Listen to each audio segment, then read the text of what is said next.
Mais Sakura, c'est Rosalis et Morgane. Salut. Aujourd'hui on fait un mardi conseil série Feel Good. Allons-y. En ce moment on regarde plein de séries, c'est la foison de bonnes séries. On regarde The Flash, Superman and Lois, nouveau Super Sentai, Falcon et le soldat de l'hiver. la nouvelle série Pulikiwa, Et puis plein de séries animées, par exemple Holy Mia, dont on aura l'occasion. les brigades militaires, les brigades militaires Black, Non Bioli. oui, Yuru Camp. Et pour ce mardi conseil, on va se focaliser sur La fête à la maison 20 ans après. Son titre original est Fuller House pour cette nouvelle série, sachant qu'elle fait suite en fait à la série qui s'appelle Full House. C'est une série Netflix. Tout à fait. Elle nous a été inspirée par WandaVision en fait. Oui.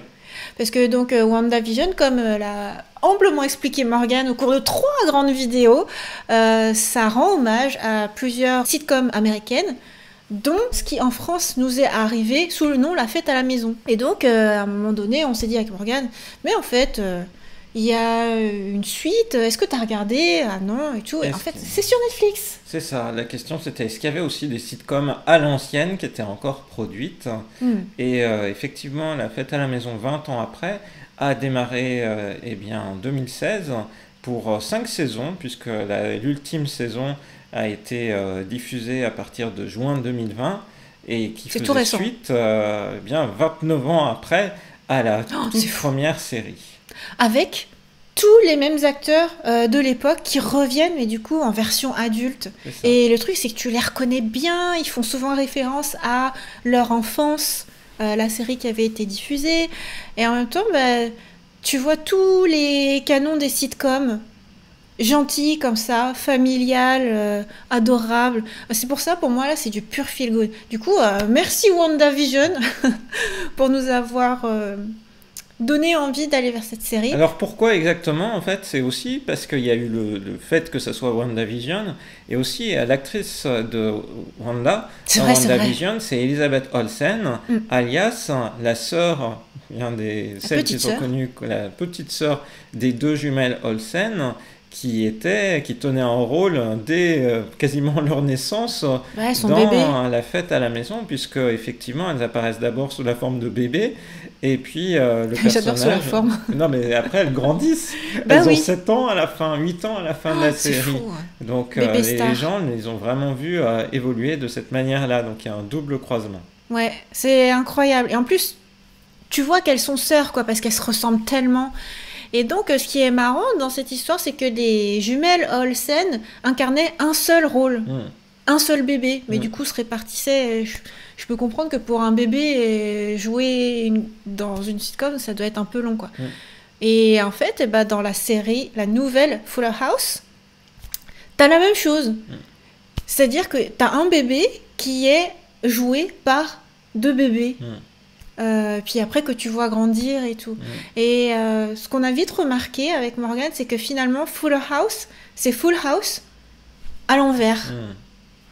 Oui, puisque la première série, c'était 3 hommes qui vont élever une petite famille. Pourquoi? Parce qu'en fait, le papa vient de perdre son épouse et a 3 enfants, donc 3 filles à gérer. Heureusement, il a son meilleur ami et du coup son frère qui viennent habiter avec lui pour l'aider dans cette épreuve. Et effectivement, dans Fuller House, donc La fête à la maison 20 ans après, c'est l'inverse, c'est-à-dire c'est l'une des filles de la série originelle qui vient de perdre son mari alors qu'elle a 3 garçons, un bébé en bas âge, un enfant qui a à peu près 7 ans et l'autre 13 ans.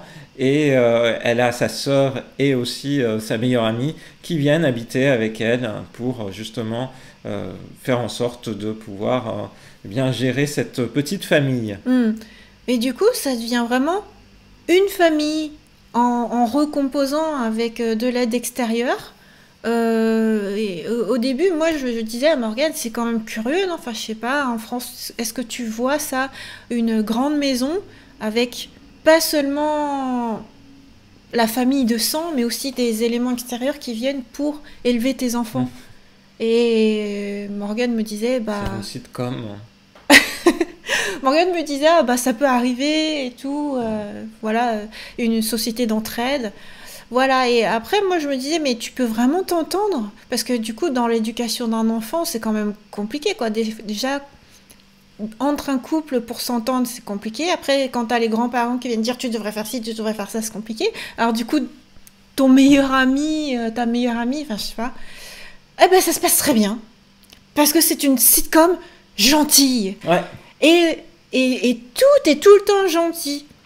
Même quand il y a un enfant qui fait une grosse bêtise et que la maison se retrouve complètement dégueulassée, ou alors que c'est le cabinet vétérinaire qui se retrouve complètement en bordel, tous les clients sont partis, il y a plein de sauces tomates partout, personne s'énerve, non. Tu vas te dire, c'est tellement marrant que je vais faire une photo et je vais la mettre sur Instagram. Ah bon? C'est comme ça que tu réagis? Dans la vraie vie, moi je me serais fait laminer la face. Ouais, c'est vrai que c'est une vision idéalisée, mais je pense que ce rôle des sitcoms entend justement que bonbon sucré qui rend nos vies, C'est un bonbon sucré. qui rend nos Parce que vies, ta pastilles sucrée, c'est un bonbon sucré ouais, maintenant. qui rend nos vies plus légères, ce réconfort que Oui, justement les sitcoms c'est agréable. constituent à des moments justement qui peuvent être particulièrement difficiles par ailleurs dans nos propres existences. Eh bien, c'est, je pense, ce qui fait le charme de cette série. Mm. Et tout est sympa, et en fait, t'as une suffisamment bonne galerie de personnages pour que dans toutes les interactions, il se passe plein de choses intéressantes, marrantes, amusantes. Tu vas te retrouver dans plein de situations. Chaque personnage est mignon, a des comportements mignons, adorables, que ce soit la jeune maman qui, après, essaye peut-être de retrouver l'amour, ou alors le jeune ado qui essaye de grandir, le petit bébé qui émerveille tout le monde. T'as un gag, par exemple, juste sur le fait que le bébé, il regarde tout le temps au plafond. Du coup, c'est tellement à mourir de rire que Morgane, il me dit hey, tiens, tu me regardes, je regarde le plafond, est-ce que tu regardes le plafond? Tu vois, t'as des petits trucs comme ça, mais c'est trop marrant, et en fait, ça reste. Et en fait, je retrouve un petit peu tout ce que j'ai beaucoup aimé dans genre Ma sorcière bien-aimée, ou Madame est servie, ou même dans Friends, beaucoup plus tard. C'est que des fois, t'as des situations, des comiques de situations qui deviennent tellement cultes que voilà, ça te fait rire tout le temps, et quand tu y repenses, ça te refait encore rire. Et voilà, je trouve que c'est série feel good qu'on s'est enfilé, mais genre la première saison, on se l'est enfilé en à peine quelques jours. Ouais. Et c'était un pur bonheur. C'est ça, il y a plein de situations amusantes qui reprennent vraiment tout ce qui fait le charme des sitcoms qu'on a pu connaître justement dans les années 70, 80, 90, mais également faisant un peu évoluer. D'ailleurs, il y a un regard un peu critique de la série par rapport à ça, notamment sur la diversité. Il y a un commentaire qui arrive très vite au début du premier épisode ou du deuxième, où en fait, dans les séries à l'ancienne, il y avait souvent que des blancs. Là, maintenant, il y a un peu plus de représentation diversifiée à l'image de la société. Je trouve que c'est un élément qui est important, effectivement. Et puis aussi, il y a une réflexion sur justement les femmes et puis le fait de concilier vie pro et vie perso. Et on va dire la fin de la saison 1 est notamment focalisée sur le fait que à l'ancienne, on aurait pu imaginer que finalement c'est tout le temps la femme qui s'efface dans la partie carrière, par exemple dans une clinique vétérinaire, ça peut jamais être elle qui est responsable de la clinique. Eh bien ça, c'est des choses qui changent. Et je pense que c'est aussi ça où on voit finalement que l'écriture des scénarios a pris en compte justement l'évolution de la société. Donc on est face à une série qui reprend les codes et qui aussi fait des clins d'œil à des situations qu'elle avait dépeintes 30 ans auparavant, avec une insertion vraiment, je trouve, sympa de scènes de l'époque, c'est-à-dire même si on n'a pas vu la série originelle, eh bien il y a parfois des scènes qui sont remises de la série de l'époque, où justement les protagonistes qui ont là ici entre 30 et 40 ans, en fait ils avaient entre 0 et 10 ans au moment de la série initiale. C'est vraiment chouette. un autre point marrant aussi, c'est que les acteurs originels, en fait, au premier épisode, ils sont tous là réunis. Et ensuite, au fur et à mesure de la série, à chaque épisode, en fait, ils reviennent un peu disséminés un à un. Mm. Et du coup, bah, c'est un peu les guest stars. Ouais. Et tout de suite, t'as le public qui a assisté au live qui fait wouh! Et tu comprends tout de suite quoi, que c'est une apparition importante.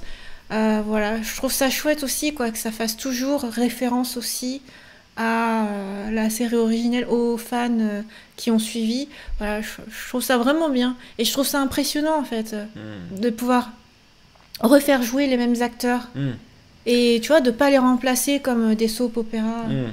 Ça fait référence, et puis aussi au niveau de la dynamique de la série, c'est plutôt malin. Puisque finalement, remettre des personnages qui étaient, on va dire, déjà dans des situations établies, où ils avaient évolué au fil de la série et autres, dans une nouvelle série 25 ans, 30 ans plus tard, c'est un peu périlleux des fois, parce que ça veut dire rétrograder leur situation, les remettre dans des situations de doute ou autres.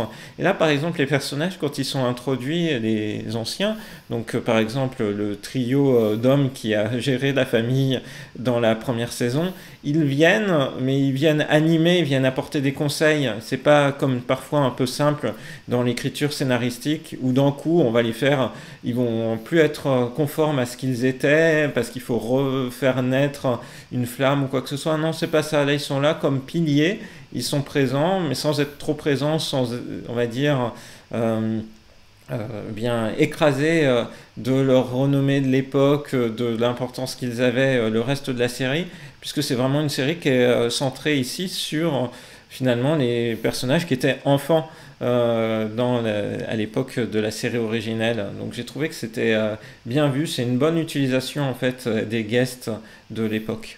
Et en tout cas, ce que j'aime surtout, c'est l'ambiance générale.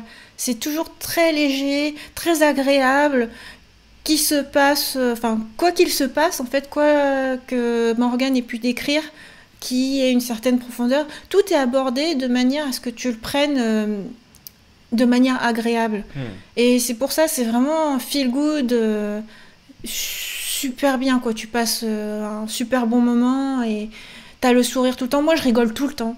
Et d'ailleurs, c'est pour ça C'est rare que les séries fassent vraiment rigoler Rosalis, et je confirme qu'ici, c'est le vrai. cas. C'est pas juste ah ça fait sourire intérieurement ou tout. Non, ça fait vraiment rire.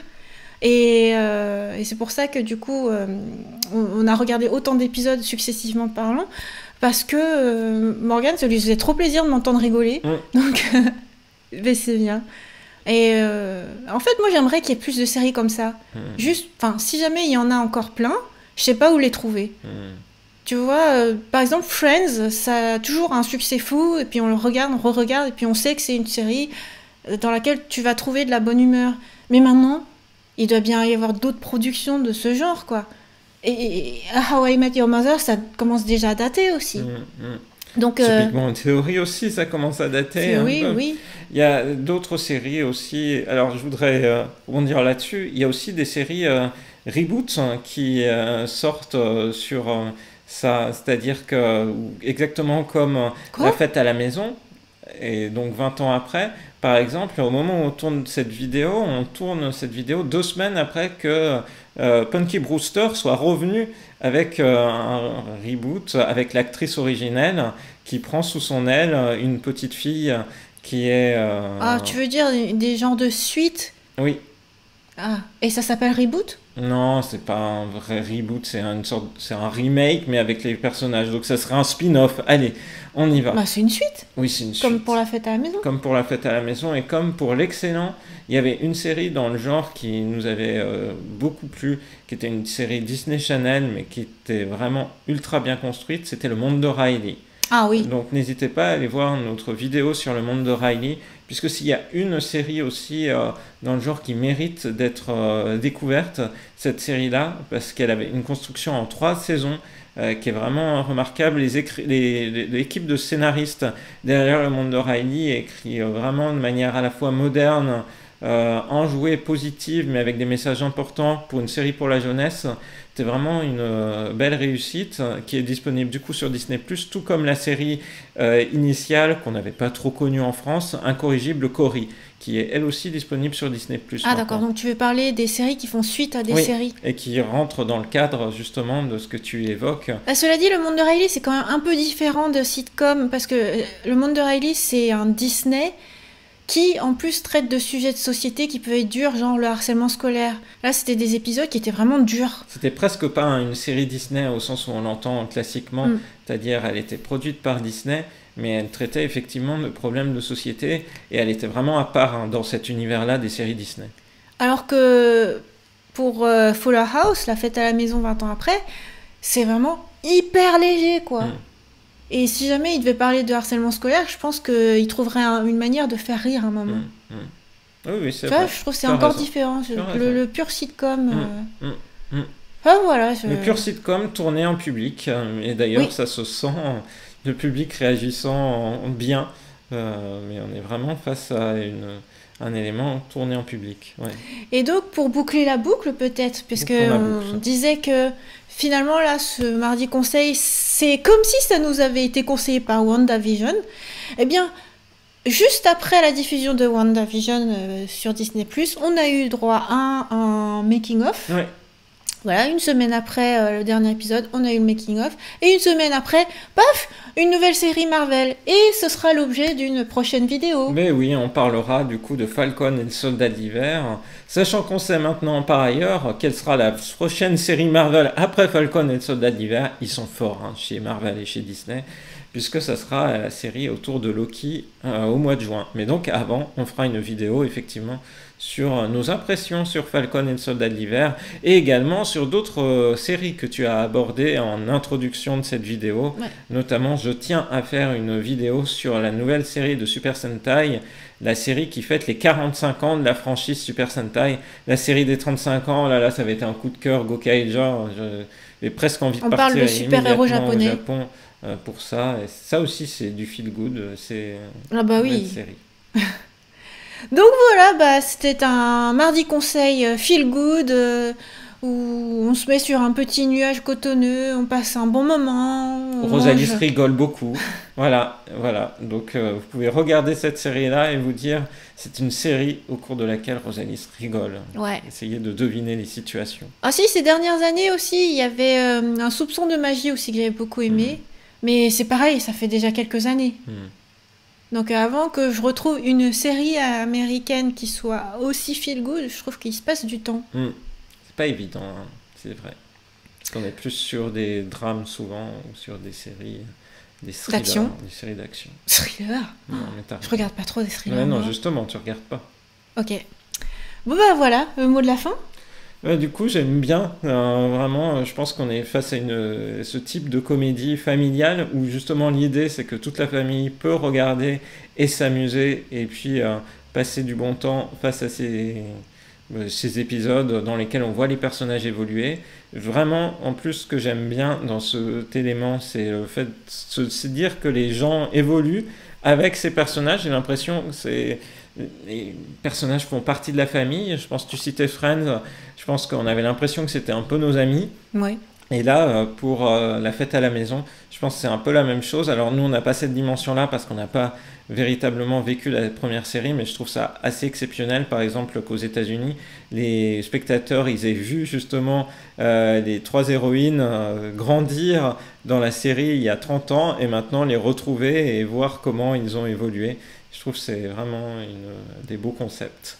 Voilà, du coup, on espère que cette vidéo dédiée à la fête à la maison 20 ans après vous a plu. On vous donne rendez-vous à très bientôt dans une prochaine vidéo sur la chaîne de Rosalie. Bye bye. Bye bye.